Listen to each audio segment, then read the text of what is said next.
spend a little time with you this morning talking about kind of an adventure in applying mathematics to the assessment of the risk of an important geophysical hazard, which are hurricanes.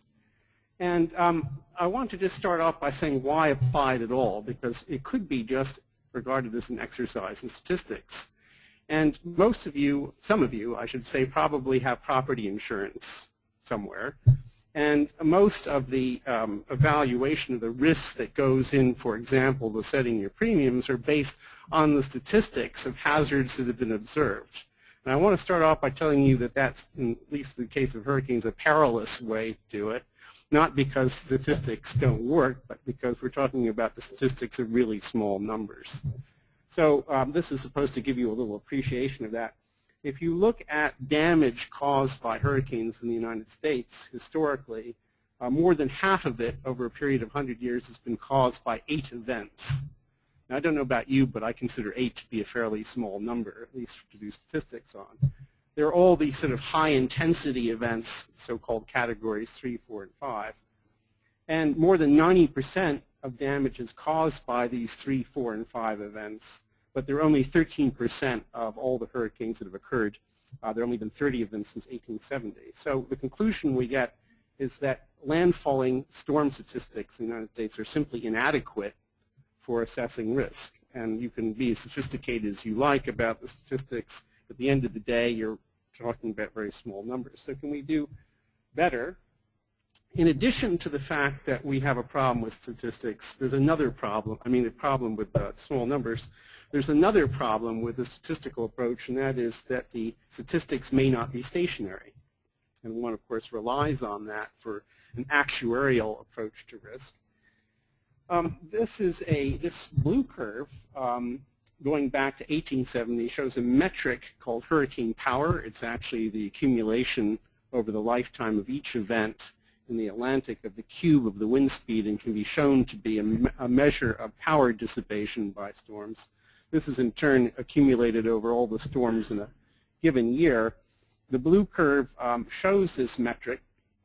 The units won't be familiar to you, but think of them as non-dimensional for the time being over on the left-hand side.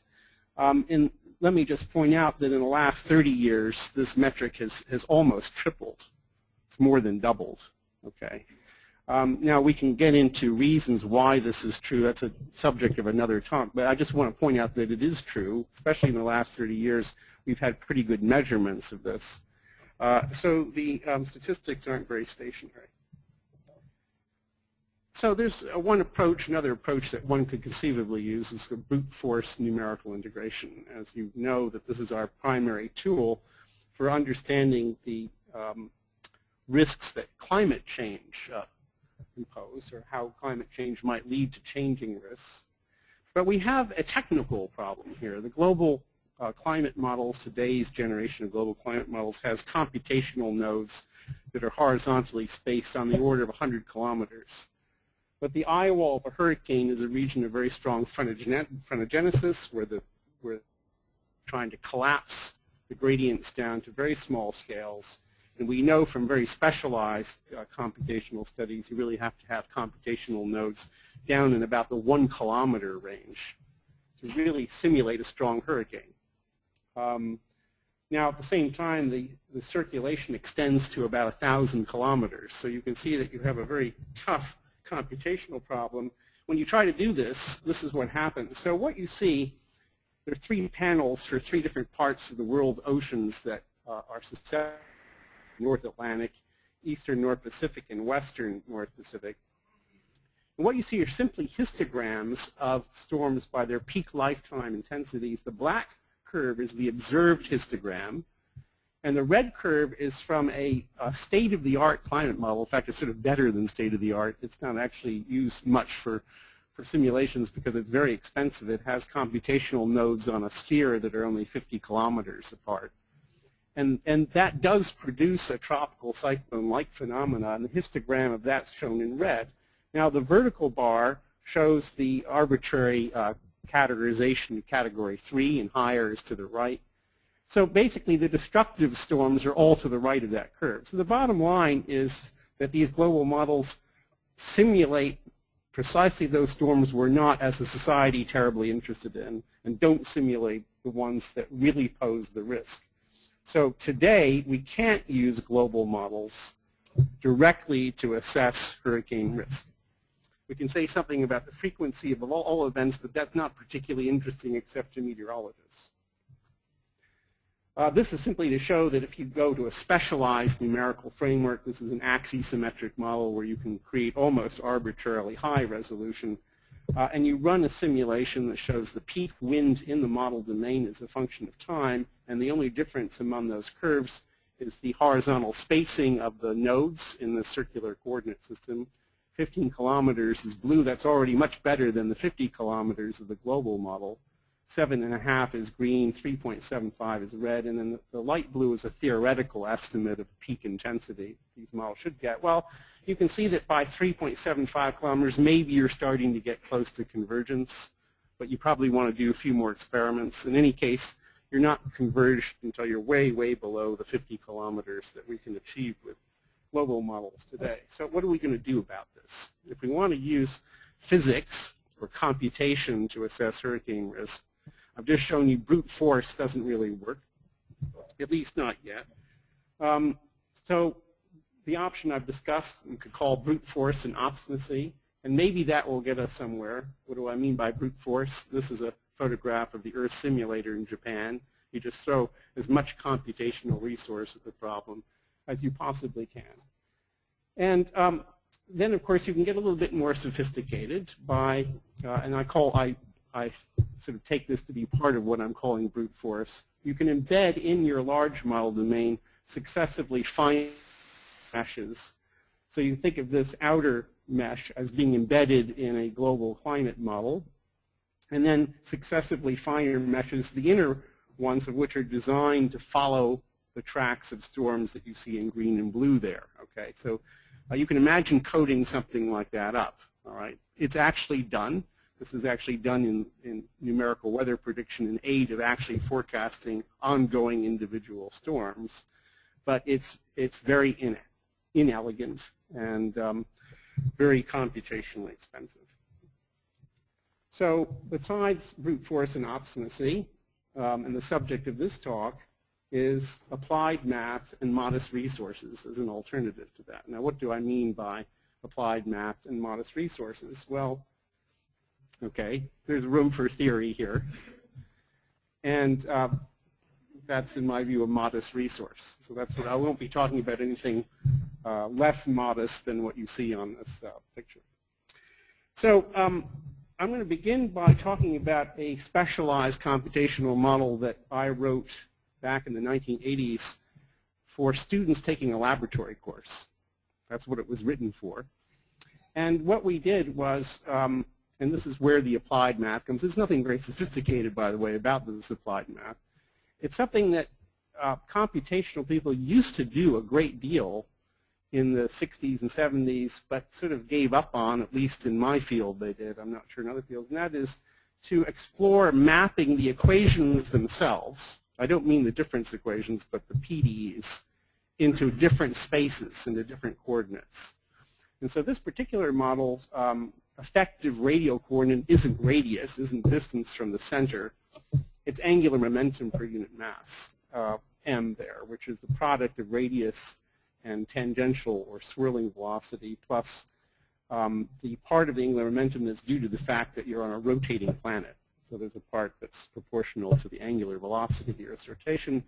This angular momentum in an axisymmetric framework is conserved in the absence of torque. So it's a conserved variable. And we define something called uppercase R squared as just proportional to that, but R has the units of distance or length. We call that potential radius.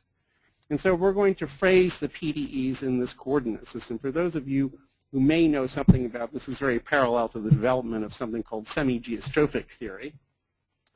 And so we wrote a model which, in addition to phrasing the equations in this coordinate, assumes that the flow is in hydrostatic and gradient wind balance, so it's kind of a approximation to the equations, above a boundary layer at least. That the temperature elapsed rate is determined to be convectively neutral. This is something moist convection is observed to do to the atmosphere, is to make a certain kind of entropy constant on angular momentum surfaces, oddly enough, not in the vertical.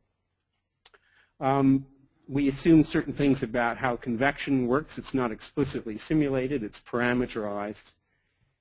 We similarly have to parameterize turbulence and so forth, and it's coupled to an equally simple model of the ocean whose only physics involves the mixing of vertical columns of water, which is very important in hurricanes because the mixing cools the surface and is a strong negative feedback on the heat flux into the hurricanes, which is the process that drives them. So we have to do that. And because it's an axisymmetric model, the interaction with three-dimensional circulations in the environment can't be explicitly simulated, so we have to parameterize that too. Well, there's an awful lot that's being swept under the carpet here. And so, of course, this model wasn't developed to do numerical weather prediction. It was developed as a laboratory tool for students to use to help them understand how hurricanes work. By the way, here is the distribution of angular momentum in physical space in a simulation of a strong hurricane. And I want to make the point here that angular momentum surfaces are squeezed together in the all-important eye wall region of the storm there at the lower left. And if your model is phrased in this coordinate system, it naturally gives you very good resolution there where you need it, at the expense of resolution where you don't need it. All right? That's one of the motivations, but by no means the only motivation to phrase the equations in this coordinate system. And it produces relatively realistic distributions of velocity. So this is showing the model unfolded into physical space, a model field of the swirling velocity for a full-up hurricane. Now, one year, one of the students said to me, Professor, why don't you use this model to forecast real hurricanes? And I said, come on, it's just a toy. I sort of laughed and said, it's not what it's designed for. It doesn't have this and doesn't have. Then I woke up in the middle of the night and said, well, it wouldn't take much to try it, right? You just have to change the boundary conditions, give it time-dependent sea surface temperature and so forth. So I spent a couple of days doing that. And we started to run it, and to our utter amazement, it did pretty well. So what I'm showing you here in blue is the time evolution of the peak wind speed in a very recent event, Hurricane Dora in the eastern North Pacific last summer. And then the green curves are a succession of forecasts, actual forecasts made of the intensity of the storm. And the red curves are what was predicted by the National Hurricane Center. Well, this is just one example, okay, but you see that it did pretty well. When we first started doing this, it looked like this. It looked so good that I thought something was wrong, and I had to go back and check everything. The bottom line is when you add up errors, this is showing for this year's eastern North Pacific hurricane season, which is essentially finished. The absolute error, that is the difference between predicted and observed wind speeds, the average absolute value of that difference, is a function of the forecast lead time at the bottom there. So as you go out to a 3-day forecast, of course, the errors get bigger. The official forecast is the dark blue bar at the left. The model I just talked about, which is called CHIPS, is the next bar over to the right. And then the mean of an ensemble, we actually run a 7-member ensemble of this model. We could easily run 100 members if we wanted to, is the light blue curve. And then various models like HWRF, which has received a huge investment of millions and millions of dollars. It's a big, big supercomputer model with embedded meshes. You have to call the power company before you run it and so forth. That's the sort of light blue curve in the middle. And you can see that beyond 12 hours, this model, a CHIPS model, has pretty small errors, particularly the ensemble mean. By the way, the last curve is just an arithmetic mean of this big supercomputer model and the model I just talked about, which gives a really good forecast. So oddly enough, it does a very good job forecasting, even though I've stripped out 99.5% of all the physics, which is what I think science is. It's trying to boil things down to their bare minimum. So this model takes about 15 seconds to run a hurricane forecast on anybody's laptop. That's compared to 2 hours on a supercomputer. So it's really orders of magnitude simpler. So the next question is, can we use this model? Yes? I'm not talking about track. Absolutely not. So there's an axisymmetric model has to be given the track. Yeah. Thank you for that clarification, though. So how can we use it to help assess hurricane risk? So the idea is, can we do something? Can we bring physics and applied math to bear to help us assess the degree of risk of hurricanes in a given place, both in the current climate and taking into account the fact that climate changes for whatever reason, other climate states. I say future climate states, but we could as well be talking about the difference between El Nino and La Nina here. We can be talking about that level of climate. So we hit upon an approach which starts with this model but goes far beyond it to do that, which is basically to generate physically and mathematically very large synthetic event sets of hurricanes, tens of thousands of artificial storms. And I want to tell you about how we do this. The first step is a bit remarkable, and nobody thought it would work, at least they told me.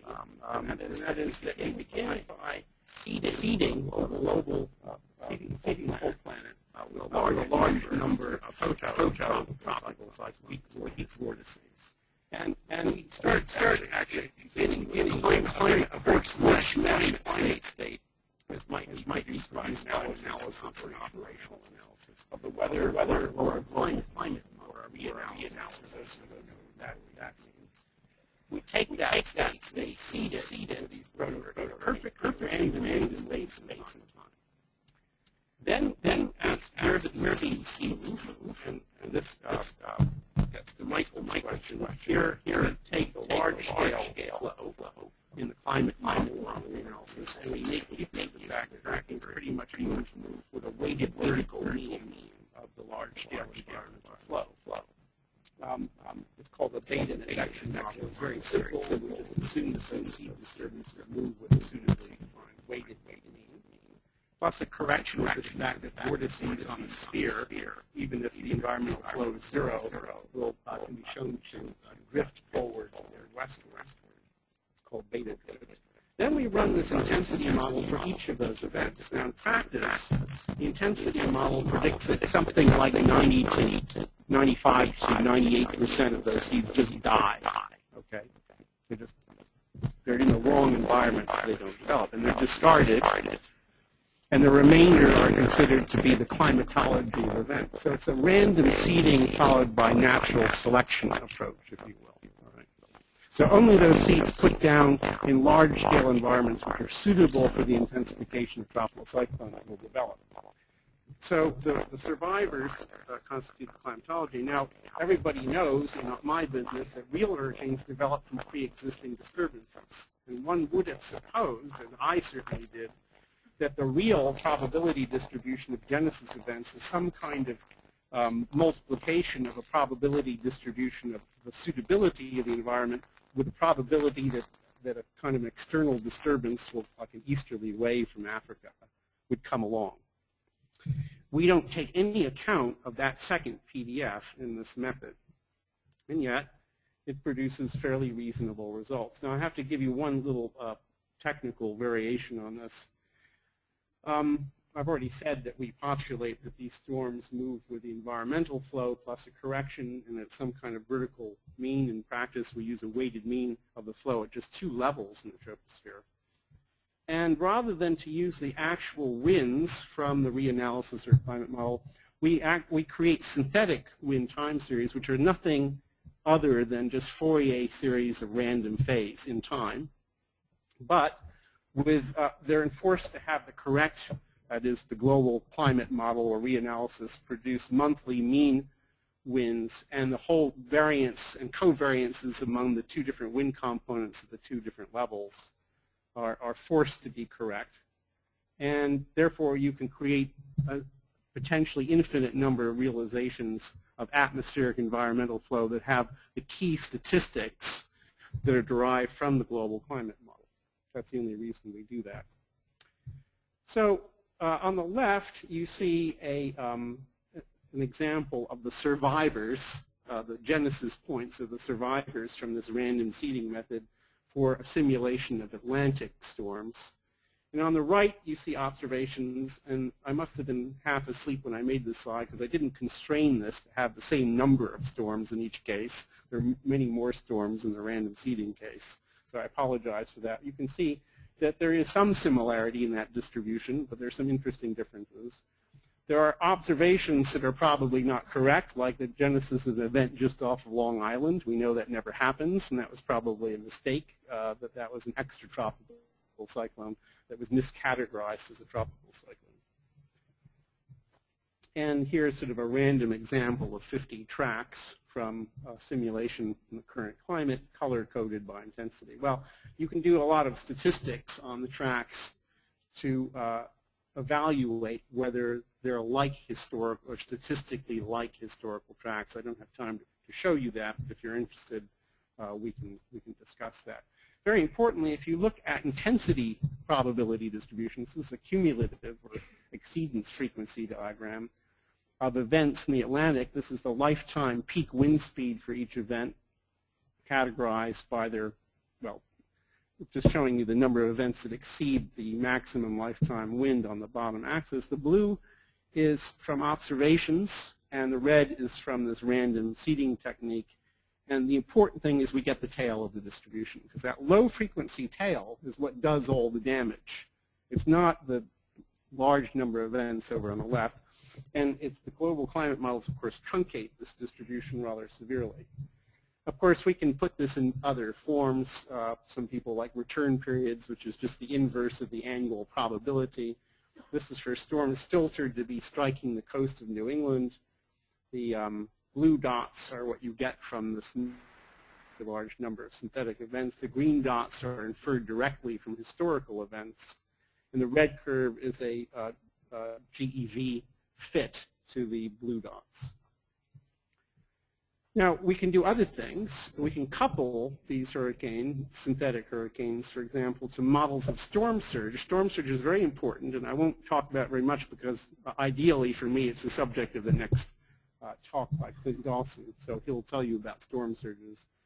We're going to couple these storms to storm surges as simulated by two different models, SLOSH, which is a publicly available NOAA surge model, and ADCIRC, which is a somewhat more advanced model, which you'll again hear about in the next talk.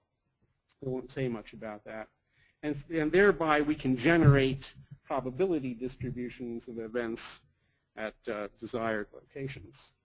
So what I'm going to show you is, rather than to show you a lot of statistics here, I'm just going to show you a particular case study. This is a simulated event, not for the current climate, but for the future climate, simulated under IPCC emissions scenario A1B for the period 2081 to 2100. That's using statistics from the climate model during that period. And this was a rather severe event that affected the west coast of Florida. So these are dates in August that you see along that, and the colors tell you the Saffir-Simpson category at the bottom. So you have a Cat 5 storm moving up the west coast. One of the reasons that's very interesting to geophysicists is that when you have a storm moving westward of an east-west coastline and moving toward the north, it can potentially resonate with an interesting wave phenomenon in the ocean called the coastally trapped Kelvin wave. Especially if the storm is moving at about the natural speed of that, you get a resonance, and that's what happens in the storm surge simulation. This is the wind field of this particular event at the time that the storm is just affecting Tampa Bay on the west coast of Florida. This is one of what we call our black swan tropical cyclones, something that's never been observed and would be very damaging if it did, but the laws of physics tell us that it could happen.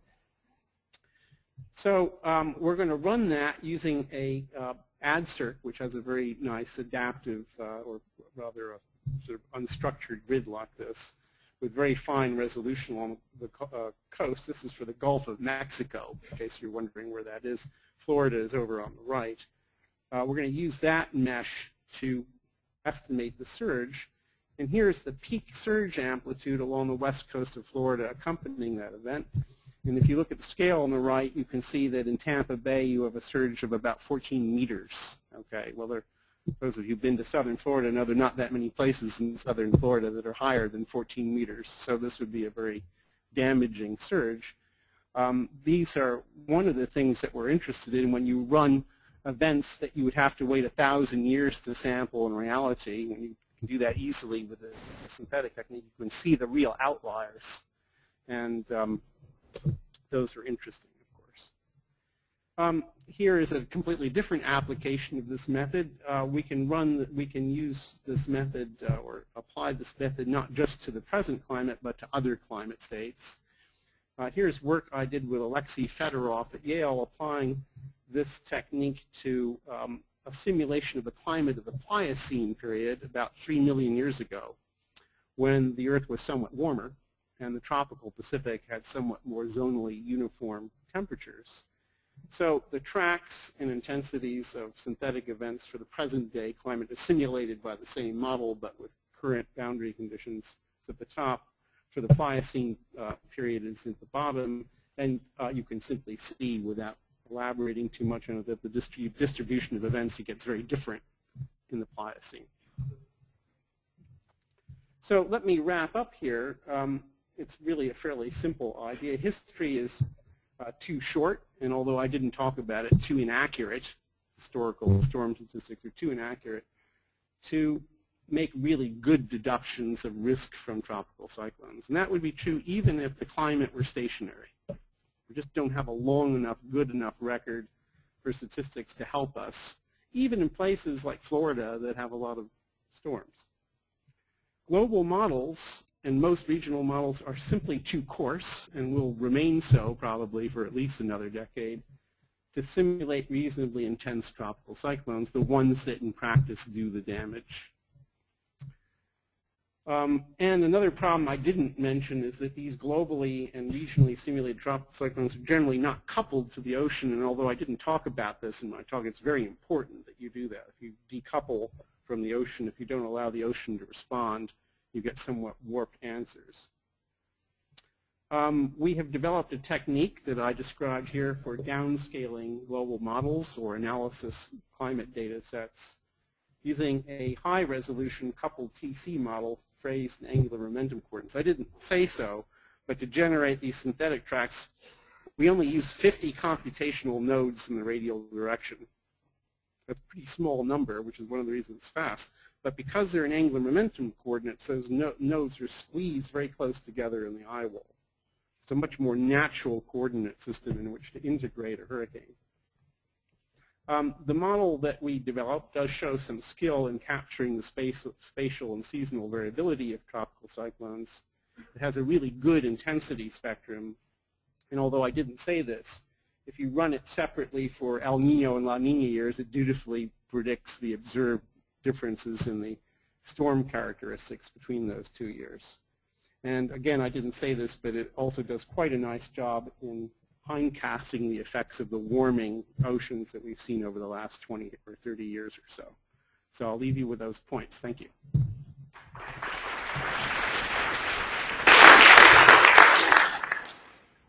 We're running a midnight schedule, but that's just important. So what we'll do is we'll open up to questions right now. We'll copy break. Next speaker, we have a long discussion. Yeah, short questions or questions that can see short answers. I should point out that I stuck to 30 minutes. We started 10 minutes late. Is there any limit on the wind speed? Well, for a given climate, Dave, there is an upper limit. We call that potential intensity, but it varies in space and time. It's a theoretical limit.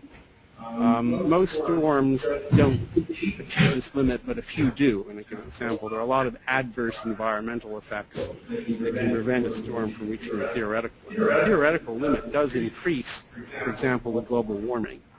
That's one of the concerns we have about global warming, is that we could theoretically have more powerful storms. Am I going to decide who answer? So it looks like La Ninas are going to be stronger than El Ninos in the coming few years. What is the impact of that on, say, Gulf of Mexico? That's a really excellent question. I'll repeat it. Are La Niñas going to become more frequent? Actually, global models are split on that point. Some of them say La Niñas will become more frequent. Some of them say El Niños will become more frequent. We all know that El Niño suppresses Atlantic hurricanes. However, what most people don't know is that the suppressing effect is really owing to the transience of El Niño. So that Pliocene simulation I showed you at the end looked very much, the ocean boundary conditions, very much like a permanent El Niño. And yet there were even more hurricanes in the Atlantic then than there are now. And according to this downscaling, and it's because if you allow enough time for the Atlantic Ocean to equilibrate to the fact that you have an El Niño, everything changes. 2 years isn't long enough. So the transience of El Niño is really what suppresses these storms. I'm not sure whether it makes a difference one way or another, whether they're more or fewer, because you're adjusting the wind state when you do that. Yes. Do you have any geologic evidence of these black swan hurricanes? Oh, that's a really good question. Is there any geological evidence? There's a whole wonderful field, which I follow but don't participate in, called paleotempestology, which is an attempt to find tropical cyclones in the geological record. It's really taken off in the last 10 years. It's worth a whole talk by itself. There are all kinds of different techniques I don't have time to go into. But so far, they've only been able to push back at most about 3,000 or 4,000 years. What those techniques have told us so far is that there are periods of centuries long of relatively large activity in a given place, followed by equally long periods of relatively small activity. But the techniques that have been developed so far don't tell us much about the intensity. They're not very precise about the intensity of events, so we couldn't use the existing techniques to answer that question. But maybe someday.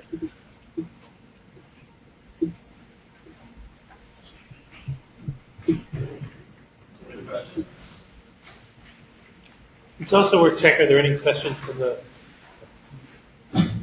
audience out there in TV land?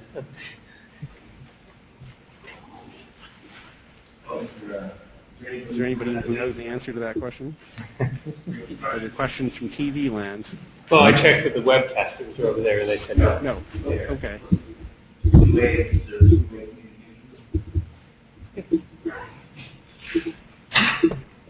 Have you thought about any kind of prospective testing of your model? How you would define quantities to be tested and how long it would take? The risk model. What do you mean? Or whether it's risk or whether it's just the number of Category 5 hurricanes per decade? Or? Yeah. I could direct you to a paper. We have a whole catalog of tests that we've subjected this model and the method in general to. And I didn't really, except for giving you those few histograms, showed that we get the tail of intensity distribution. I didn't go into that in great depth, but we've done a lot of tests. I'm sure we could think of more, but I'd be happy to direct you to where those are. Could you imagine a scenario in which you would be persuaded that the model is wrong? How long would it take? Well, there are times when we got, in the early days of development, when it was obviously wrong. We were predicting Mach 1 wind speeds, and there was some numerical instability in the turbulence scheme and that kind of thing. But aside from those obvious things, it's just a question of any kind of, it would apply to, I think, any evaluation of any computational code, is that it's really only worthwhile if it's been rigorously evaluated against observations. That's absolutely essential. And I could give a whole talk about that for this, but there wasn't time. There is one question I gave on the webinar. They asked, is the mixed layer depth of the planet changing, and what effect does it have on the intensity? That's a good question. I don't know whether the mixed layer depth of the Atlantic is changing. I don't follow the literature on that. When we run future climate states, because we don't believe we have good predictions of that quantity, we continue to use the current climatology for mixed layer depth. And I think that's a limitation. If the mixed layer depth were to increase, for example, in general you get more intense hurricanes, all other things being equal. It's enough of an effect to worry about, but we don't feel we have a wherewithal to make projections of that yet.